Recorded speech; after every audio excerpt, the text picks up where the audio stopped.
Atxalde hon denei, zeiak oantxe badia eta legegintzaldi hontako azkeneko plenuai hasiera emango jo. Bai, betiko modun akten onarpenakin hasiko gea, bi akta duzkagu, aurreko ohiko bilkurarena eta gero ondoren hauteskunde maien zozketa ere egin genuen. Aktakin ez dakiz zerbait badaun? Bale, onartutzat ordun.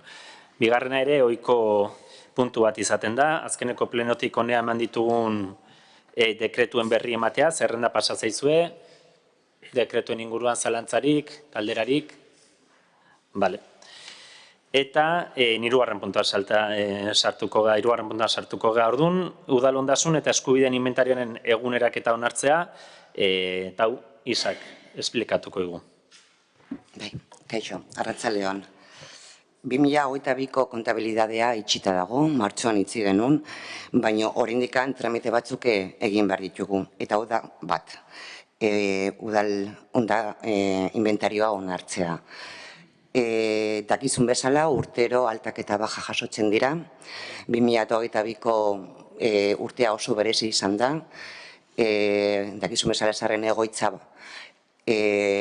kabiara pasatu egin zuen, orduan hori dena jaso egin behar zuen inventarioan. Eta, esango dizut, Hernanik udala ondaren balorea 118 milioi inguruan dela, eta Ereñozuko auzo udalaren ondarean balorea da 2 milioi inguruan. Boskatu egin behar dugu, onartu egin behar dugula, tekniko jaso egin dutena zein den gure inventarioa, gure ondasuna. Urteroko ohiko tramite bat izaten da, zerbait honen inguruan komentatzeko, bozkatzera pasako behar duzu zenean. Udal ondasun eta eskubideen inventarioaren eguneraketaren aldeko botuak, hau batez, onartua. Honekin, 2022 urteko kontuen kontu orokorra onartzera pasako gineke, edo mentzat puntu hau azaltzera. Isa. Bai, kontu orokorra onartu egin genuen martxoan, esposizioan jende horren egonda 15 egun, ez da izan alegaziorik, eta orain tramitea da, behin betiko onarpena ematea. Batzordean azaldu zan hau, esan bezala, hori da. Onartu egin behar du kontu orokorra, zerbait honen inguruan, bai, Ricardo. Atxaldeon guztioi, eta labur batzordean esan genuen bezala, azkenian dokumentu kontable bat da, gehiketak eta kenketak, lo que entra, lo que sale, eta listo. Hoi da, hasieran esan bezala, urteroko kontu tramitarioak dira, baina formalismoz plenotik pasa behar dianak. Hortaz, 2022 urteko kontu orokorraren aldeko botuak, EAJ Alderdi Sozialista eta Etxe Bildu udal taldearen aldeko botuak, kontrako botuak, ez dago kontrako botorik, eta abstentzioak, Elkarrekin Podemos, orain Hernani udal taldearenak. Hortaz, onartua gelditzen da kontu orokorra. Bosgarrena berri emate bat da, eta kasu honetan kontu hartzaileak egiten duen kontu orokorraren batera egiten duen barne kontrolako txostena, horren zertzela batzuk edo Isak laburtuko izkigu, esan hau ere aurrez kontu hartzaileak berak batzordean ere kargu guztiei edo hautetxe guztiei azalpena emantzigula, baina Isak egingo digula urpentxo bat. Bai, bere barne kontrolako aipatu baino lehenago esan behar dut ere bai, urtero bezala, gure udalaren kontabilidadea, Ereñozuko kontabilidadea eta Garbitania Zero Zabor kontabilidadea kanpoko enpresa urtero auditatzen du. Gurea, udalarena eta Ereñozurena oraindik bukatu gabe dago, orain dela gutxi hasi dira, baina dakagun informazio fase preliminar eginako lanak ez da agertzen ezer ez aipagarriak. Bai bukatu da eta auditoria egina daka Garbitania Zero Zaborra eta Zero Zabor barkatu, eta aldeko txostena izan du auditoriarenak. Gero hori aparte ere bai kontu hartzaileak egiten du barne kontrol bat eta arlo batzuk kontrolatzen dola, haien artean pertsonala, kontratazioa, diru laguntzak eta diru sarrerak. Joan den osteguna, denaren aurrean, alderdi guztien aurrean, bere emaitzak hori aipatu zigun, komentarioak edo ez ziren agertzen, eta nik ez dut aipatuko gehiago, baina bai bi komendioak egin zigun, bat izan da pertsonaren arloan eta bestea kontratazioen arloan, eta gomendio hori martxan jarri behar degula. Esan bezala, laburpen bat, txosten bat badao, denei aurkeztu zitzaiguna batzordean. Zaitu honen inguruan zerbait aipatzeko, hau ez da bozkatu behar, berri emate bada, ezerrez, ados, urrengo puntura pasako ga. Kasu honetan, erraniko zenbait udalerekinen garbiketa zerbitzu kontratuaren luzapenaren ingurukoa da, eta korok azalduko dugu. Bai, arratsaldeon, proposatzen dana da udal eraikinen zerbitzu kontratua urtebetez luzatzea, 2023ko urriatik 2024ko irailaren 30 arte, eta honen kostua 1.575koa da.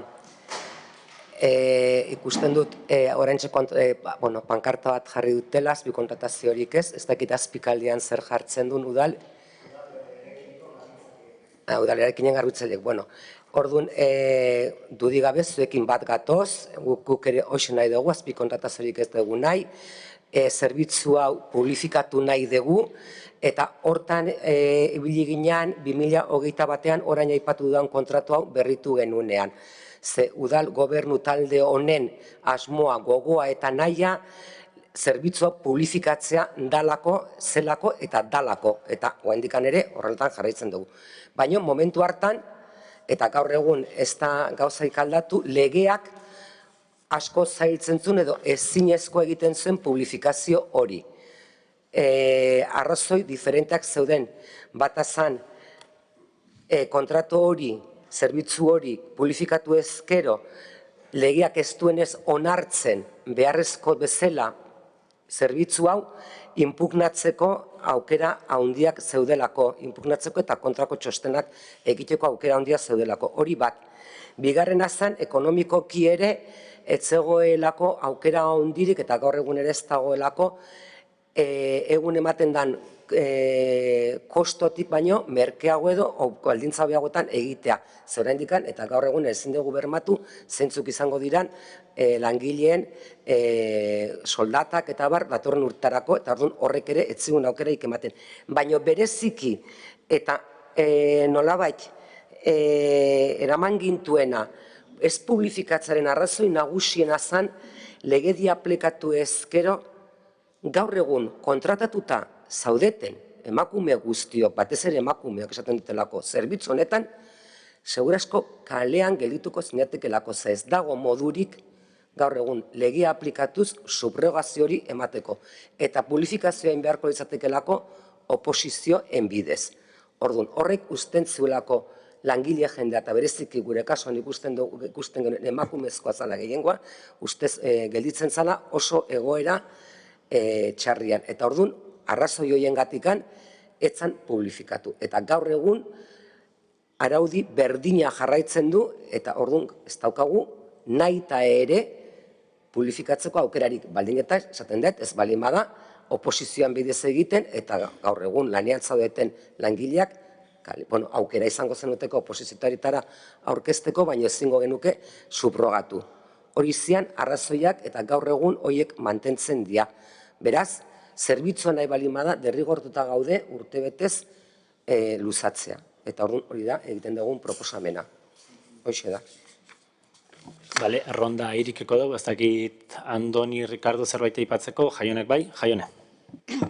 Kaixo, arratsaldeon eta zorionak igandeko emaitzagatik, denok berdin gelditu gea, eta hemen egongo gea.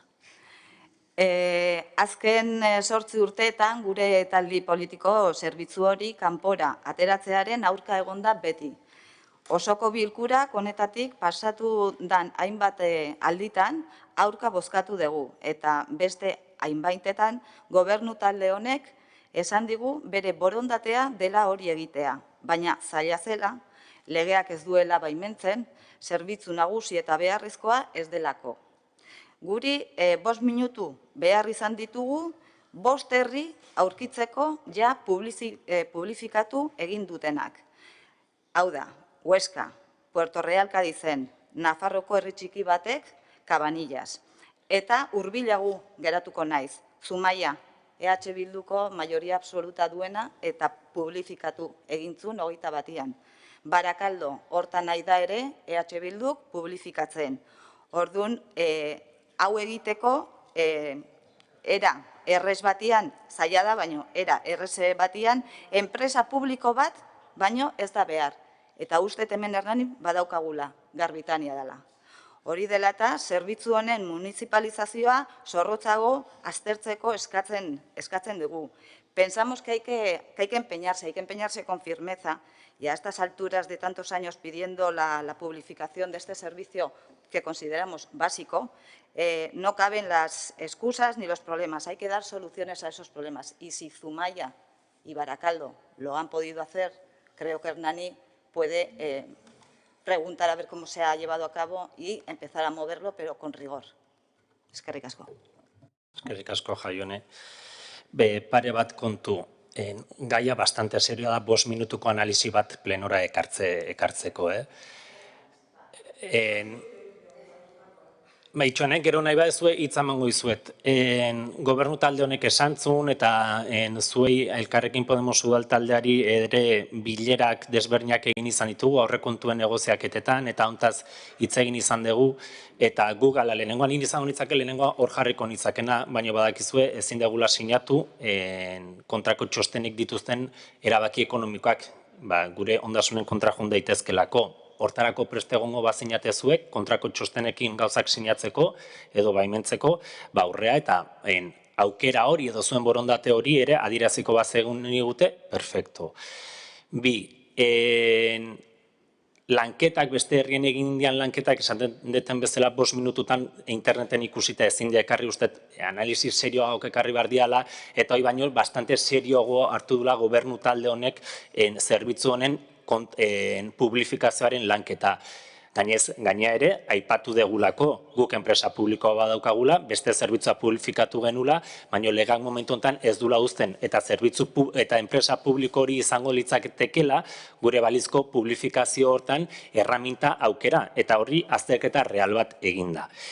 Eta besterik esango nuke, orain dela urte edo urte eta piko, gelditu zinatela zuek, proposamenak ekarriko zen izkigutela, beste ereduak eta ikusita, eta ez degula jaso orain arte, 5 minututan egin dezun azterketa hau arte.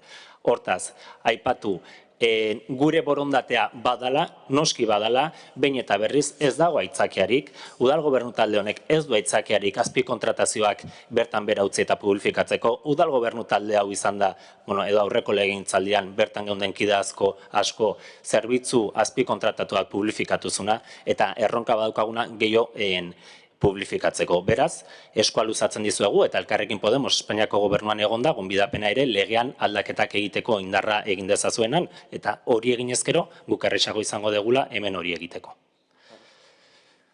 Bai, Jaino.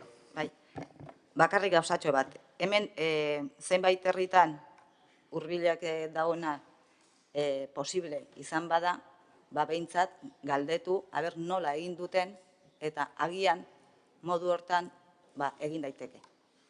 Da jakiteko, hauek biak egin dute, guk zergatik ez. Erabat ados nago. Azterketa sakon eginda, inguruko egoerak ikusi dira, herri horiek izan, beste batzuk izan, teknikariek, juridikoek egin dituzte, jarraituko dugu gure konpromisoa badalako. Baina esan bezala, ezin duguna da, 5 minutuko interneteko, Googleeko bilegeta baten analisi batekin etorri plenoa olako gai serio batean, eta nola daite adieraziz lanketa sakonik egin ez danik udal gobernu talde hontatik, ez da etxe hontako ekipo tekniko eta juridikoaren partetik. Ezin dana ekarri hori bakarrik. Ustet lanketa serioagoa badala, ustet denak ere, adinez nagusia gehala, badakigula, hori egin nahi badeu, venga, sartuko geha jokoan, ingo deu, baina, seriotasun pixkat mesedez. 5 minututan bakarrik adibideak bota ditut. Azterketa, segurazki teknikoak gu baino hobeto egin dezakete. Zalantzarik ez.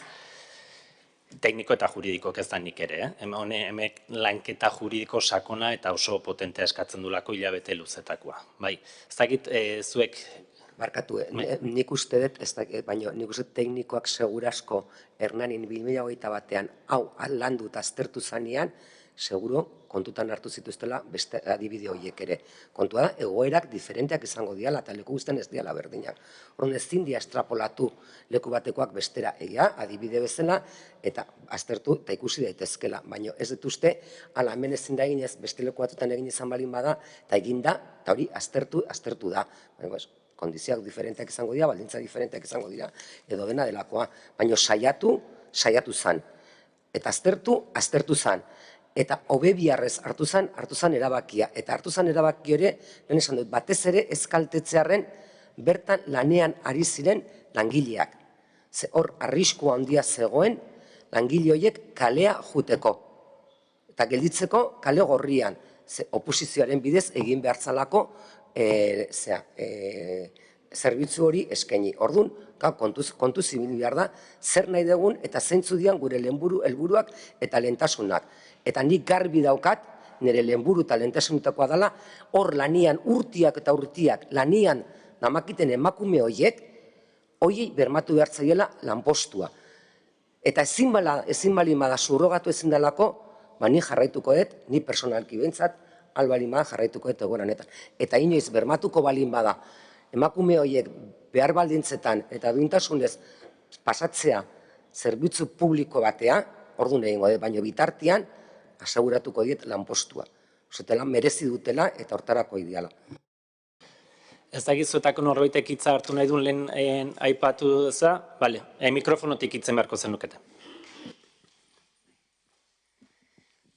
Egia da, korokin hitz egin degula aldi pare batetan edo hirutan honi buruz, eta ez dugu jaso beti, isilpean bezala gauzak ez itxoin, zeatiko hain ezin da, oain ezak izer, eta gaude pixka bat nekatuta, ez? Zeatikan,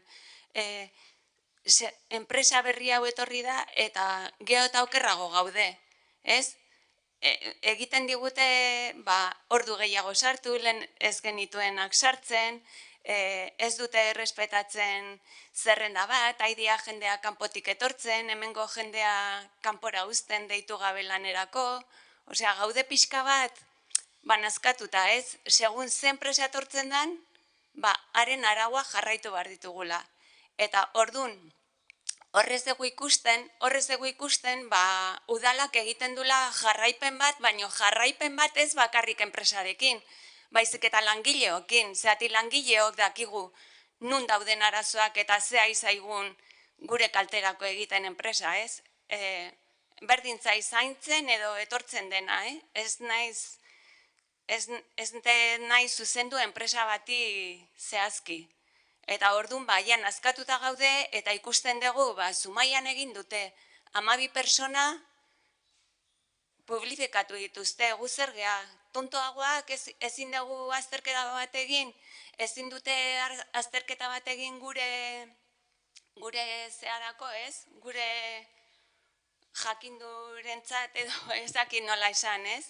Ezin da egiten da beste arlo batzutan, ez? Obretakoakin egiten da beste jende batekin, orduan, nahi dugu hau konpontzea, modu batean, ez ustea bazter batean. 30 piko jende geha, eta jende asko geha, eta nahi dugu gauza mugitzea. Mugitzea, ez esatea, arriskua dago ez dakizer, eta ez mugitu eta ikusi nondik egin dezakegun ondo ateratzeko.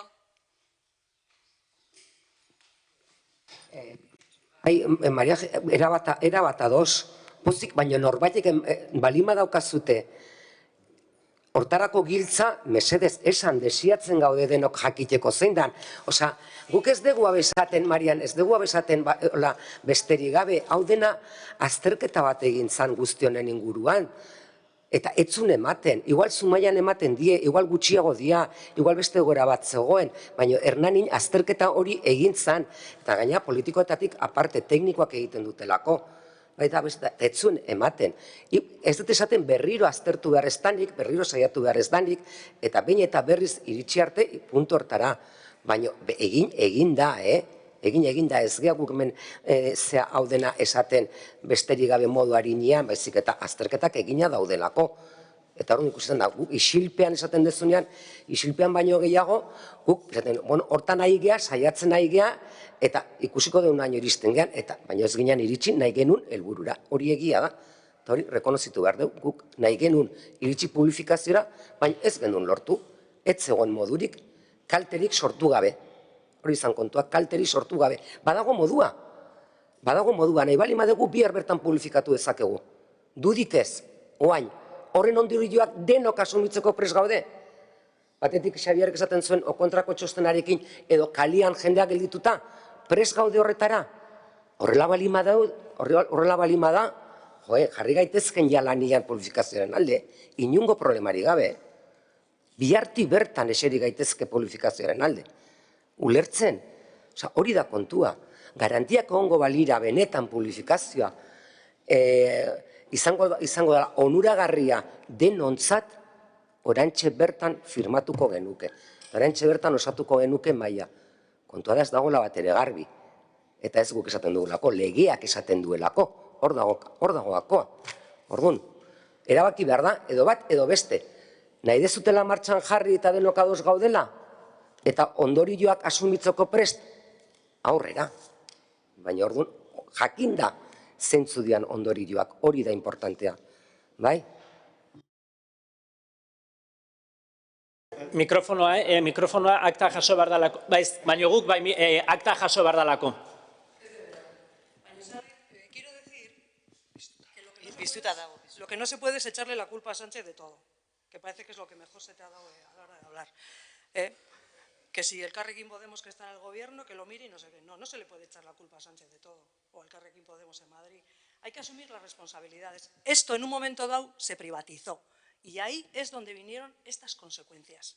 Y hay que asumir responsabilidades. Y si estamos, como izquierda que somos, de acuerdo en que esto no debe de seguir así, hay que moverlo. Y no se puede estar tanto tiempo dándole vueltas y exigiéndonos al grupo municipal, exigiéndonos que traigamos soluciones. No.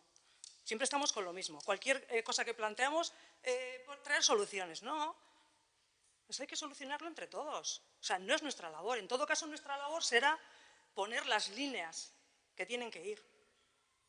Pero no crear una empresa o hacer lo que hay que hacer. Eso tiene que ser cosa de los técnicos o del conjunto de todos los que estamos aquí. Arkatu, saiatu mikroarekin, ze bestela itzultzaileak eta akta ez da ondo jasoko. Ez que akta jaso behar da. Ez, baina akta jaso behar da. Orduan, egon behar du. Lo que quiero decir es que hay que asumir responsabilidades. Y esto ha venido porque en su día se privatizó. Y estas son las consecuencias con las que nos encontramos ahora. Y no es el único servicio que está privatizado en Hernani. Y no voy a decir quién ha sido, porque lo sabemos todas. Hay muchos más servicios privatizados. Y lo que hay que tener es voluntad de revertir esta situación. Y yo creo que hasta ahora habéis tenido muy buenas palabras, pero no habéis tenido intención de hacerlo. Es mi impresión, y creo que la de nuestro grupo. Bale, impresio dira, datuak objektiboak hor daude. EH Bilduk zerbitzuak publifikatu ditu herri hontan. Subkontratatik publifikatzera pasada. Legeak utzi dun bitartean. Borondatea badago, eta hau ez dago alde batea. Eta guk ez dugu esaten, ez dugu hontaz bakarrik hitz egiten. Gezueka izate hontan bakarrik. Gu zerbitzu gehiago publifikatu nahi ditugula esaten nahi ga. Eta hori publikoki esaten dugu. Eta ez dugu isiltzen. Aldan enian zerbitzuak publifikatuko ditugu. Guain, koroko esan du, prest gaude? Legearen kontrako eta kontrako txostenekin egiteko? Prest gaude? Galdetu egiten dut. Edo kalian gelditzeko? Noski eta barkatu bukatuko eta gero zuken mikroarekin eta aktakin arazoik ez eukitzeko. Ados gaude. Zanet, ez daukagu iritzi kontra jarririk, ados gaude, begiratu egin beharko da, noski begiratu dala. Noski begiratu dala. Azterketa tekniko eta juridiko bat egiten danean, ez da interneten begiratzea lege bat. Da, begiratu, kontrastatu, konparatu, egoerak desberdina dira. Guk askotan ikusitu, bai ez dakit nun eginda, baina egoerak ez dira berdinak. Eta hemen, agindu politikoa edo hildo politikoa da azpikontratak publifikatzen saiatu behar dugu. Eta borondatea hori da, eta horren aldeko bideak jarri behar ditugu. Eta gure juridikoak hori dute agindu bezala. Guk beti publikoki EH Bildutik eta Elkarrekin Podemosek ere horren aldeko apostu egin degulako eta publikoki esaten degulako. Eta jarraituko dugu, noski jarraituko degula. Hemen, eta argi uzteko, ez dagoela inongo kontrakotasunik idea hontan. Zailtasunak daude, eta ez da Sánchezi kulpa botatzea. Baina konstiente izan behar dugu, nun dauden mugak. Hernaniko udalak ez du mugarik publifikatzeko. Hernaniko udalari mugak inposatu egiten dizkiote publifikatzeko. Bai? Eta hori argi esango dut, eta denek euki behar dugu argi. Hernaniko udalak ez dauka mugarik publifikatzeko. Beste estamentuak ari dira mugak jartzen publifikatzeko. Bai? Eta bide hortan, posible dan guztian, elkarrekin publifikatzen saiatuko gea. Eta egingo dugu elkarrekin. Baina azterketa errealetatik eta konsistenteetatik. Bai? Eta hori behin eta berriz errepikatu dugu. Eta berriz ere esaten legegintzaldi bukaera hontan, aurrera begira ere jarraituko degula zerbitzuak publifikatzeko intentzioekin, asmoekin eta postuarekin.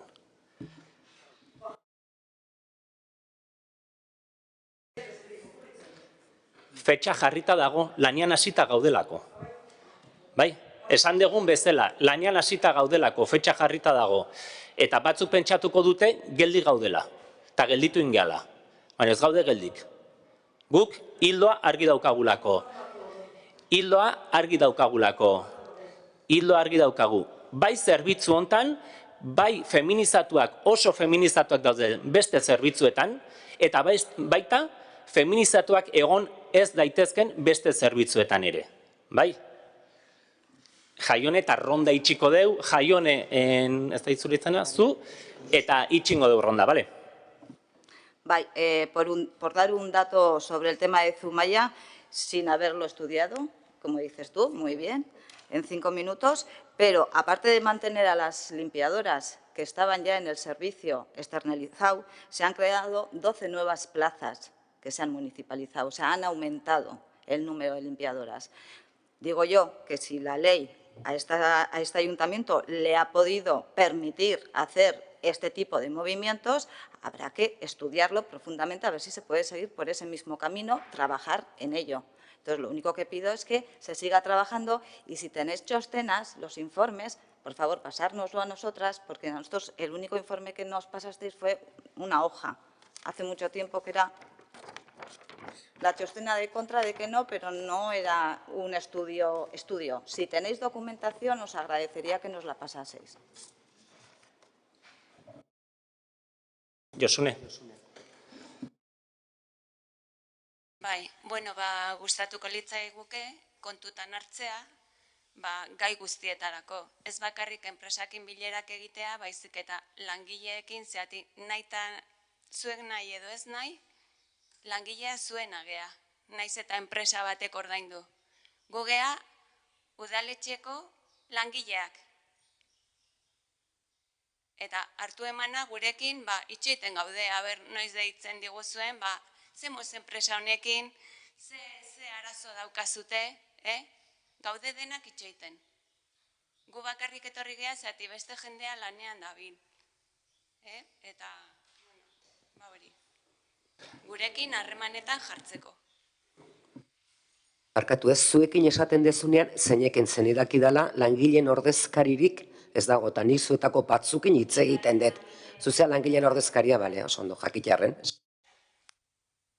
Bale, honekin orduan ronda itxitzat emango dugu eta bozketara pasako ga, bai. Hernaniko zenbait udalerekinen garbiketa zerbitzu kontratuaren luzapenaren aldeko botuak. EH Bildu, EAJ eta Alderdi Sozialista udal taldeak kontrako botuak. Elkarrekin Podemos orain Hernani udal taldearenak. Hontaz, kontratuaren luzapena onartua gelditzen da.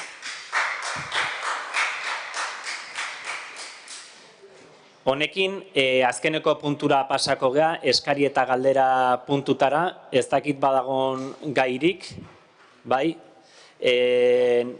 Ricardo, Víctor, Mikel, orden hortan egingo dugu, bai? Bai, aprovechando que se ha nombrado a Garbitania, dos cosas, pero aprovechando que se ha nombrado a Garbitania, tenemos entendido que hay un conflicto laboral entre los trabajadores que venían de FCC y Garbitania sobre que no se les respeta, y esto es lo que tenemos entendido, por eso lo que pido es explicaciones o aquí o en alguna comisión, porque igual no se pueden dar, como que no se les respetan los derechos laborales que tenían adquiridos en FCC. Entonces, si se puede conocer, ya que Garbitania es una empresa de este ayuntamiento, pues estaría bien que se nos informara. Y la segunda pregunta, que no tiene nada que ver con Garbitania, es, jakitearren, aste honetan jakin izan dugu eta ikusi izan dugu Tilosekot kioskoa margotu egin dela, eta jakin nahi dugu zergatik, bakarrekan ikusi dugu, orduan. Igual erantzuteko, aipatu dezun informazio hori, Ricardo, aipatu dezun Garbitaniaren informazio hori igual batzorde batera eramango dugu lasaio komentatzeko, eta besteak kioskoarena informazioa pasa zitzaizuen, ez da itxaso berdintasun kontseiluan onartutako kontu bada, eta itxasok igual zazkiago esplikatuko du. Bai, badazpa begiratu dut oraintxe, bidali nizuela e-mail bat margotzen hasi ziren egunean, osteguna 25, igual PSeko e-mailera bidali nuen, osea, mendaukat, bai, dakizunez, bai, da berez duela urte bete eskatu genuen eta egin dagoen behar zuen. Ibilbide moreko puntu bat gehiago izango da, Josepa Zubeldiari eskainiko zaio kioskoa, bere izan hartuko du, eta beraz, Maialen Lujanbi hori eskatu zitzaion hor egiteko interbentzio artistiko bat. Orain prentxar ere bidali dugu azalpena, zue bidali genizuen lehenengo, oraingoz egin dutena da, herrilanetakoek txukundu, herrilanetakoak ari dire lanean ez dira artistak hasi, baina kolorea bada artistek eskatu dieten kolorea. Eta gero dator azalpena, baina eskatu digute egin eta gero azaldu nahi dutela uste dut artistek. Pasako dizugu azalpena. Joseparen kioskoaren berriz. Egia da, eta egia bengo geratzen dut bidali zenutela informazioa, baina uste genuen behintzat bertan zegoen muralatzela kenduko. Eta hori kendu egin da. Orduan ez dakit hori garrantzia bazuen ala ez, edo... Bertan zegoen murala, bain dela urte asko egina zegoen, baina dena txikituta zegoen. Bai.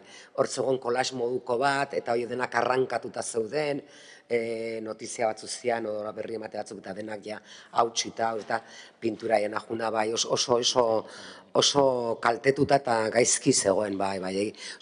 Hori ez pasan, beste zerbait egin beharra zegoen, bai ala bai, eta etzan besteik egin, genekiulako hori asmo hori zetorrela, eta orduan lotu nahi izan zen horren berritzea proposamen horrekin, ez gaina polita da, oso polita da, eta orduan kioskoa, esan nahet, polita da idea kioskoak hartzen du ja osotasunean, hartzen du ja zea bat, Joseparen izenarekin hartzen du entidade bat, eta hori da importantea.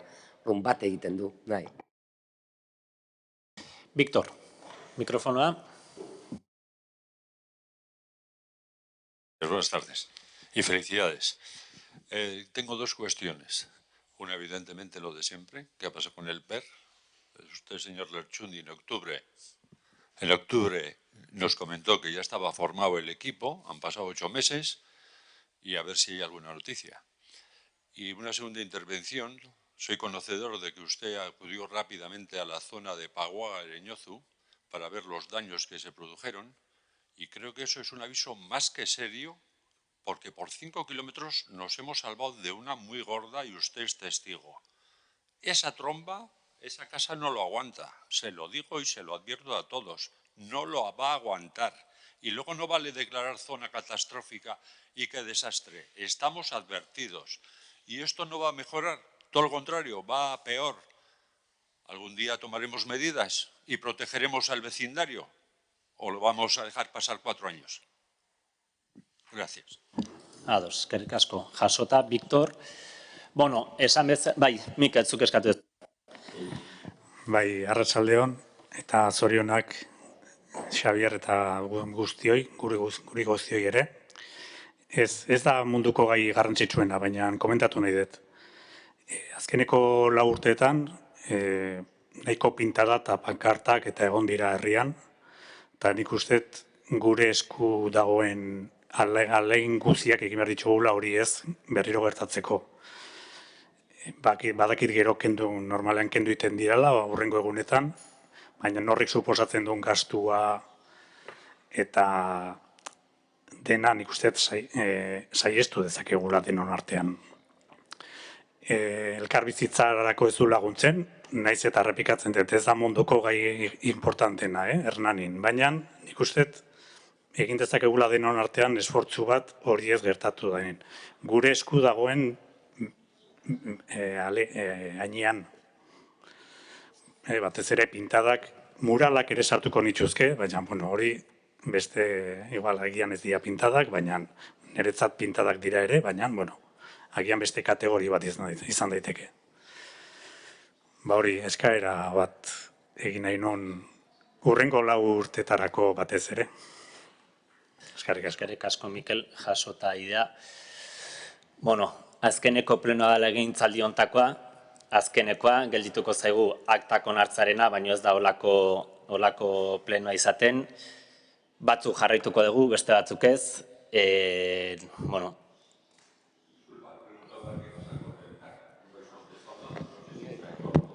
Bai, Victor, aurrekoan komentatu genizun berriak zeudenean jarriko ginala lanean ari gala eta berriak zeudenean jarriko gala harremanetan eta bere prozedura jarraituko degula. Hori gainontzeko galderetan galdetu dezunean hori esan dugu eta hori da erantzuna. Bai, lanean gaude eta jarraituko degula. Bai. Esaten nun bezala, azkenekoa da, batzuk jarraituko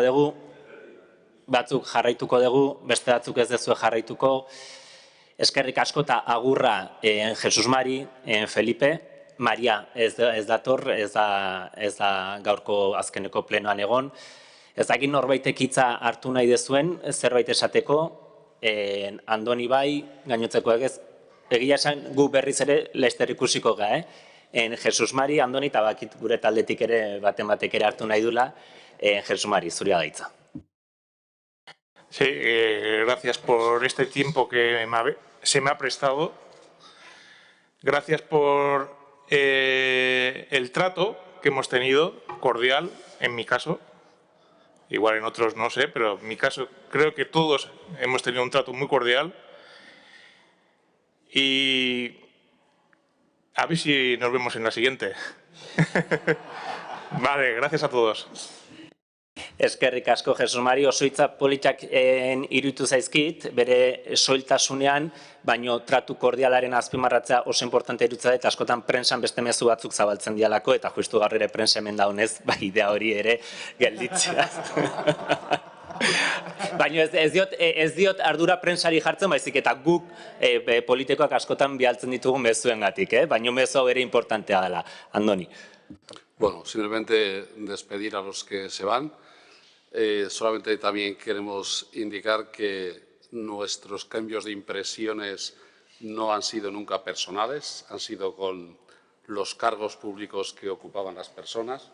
O sea, os deseamos lo mejor en el ámbito personal, como no podía ser de otra forma. Y repito, ser conscientes que nuestros enfrentamientos nuestros cambios de impresiones han sido solamente con los cargos, no con las personas. ¿Vale? Eskerrik asko, Andoni, Isa, bai. Bai, bueno, ni azken plenoa eta azken hitzak ez dira izango ekonomiari buruz. Asko hitz egin dut 8 urtetan horri buruz. Eta ni lehendabiziko gauza esan nahi dut, niretzat ohore bat izan da, Hernaniko zinegotzia izatea. Ohore bat izan da, EH Bildoko zinegotzia izatea, 8 urte. Eta 8 urtetan momentu asko bizi dugu. Momentu onak, oso onak, harro egoteko, posik egoteko, momentu gogorrak izan ditugu ere bai, tensio handikoak, urduritasuna handikoak, ere bai batzuk pertsonalki momentu bereziak izan ditugu. Baina momentu guztien atzetik beti taldea egon da. Beti han egon zarete.